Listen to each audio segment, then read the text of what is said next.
Sunday हो या Monday रोज गाड़ो झंडे। तो गणेश स्टील बॉडी में आप सभी का स्वागत है। तो दोस्तों, आज की सेशन की शुरुआत हमने की 5-10 मिनट रनिंग के साथ, ताकि बॉडी हीट हो जाए। उसके बाद ज़रा बॉडी अच्छी तरीके से खोलने के लिए हमने किया वार्म अप में इंक्लूड किया standing PT, leg movements, waist stretching, कमर rotation, skipping action, knee stretching और बैक स्ट्रेचिंग।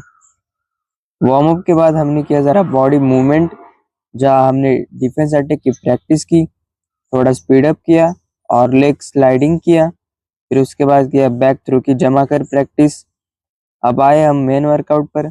सबसे पहले लगाए साइड डिप्स, इसके 15-15 के 3-4 सेट्स लगाए। लेग स्क्वाट लगाए 20-20 के 3-4 सेट। और सेशन के एंड में शोल्डर को टारगेट किया, जिसमें अलग तरीके से डिप्स लगाए। और आपको अगर अच्छा लगे तो लाइक एंड शेयर करें। मिलते हैं कल के सेशन में।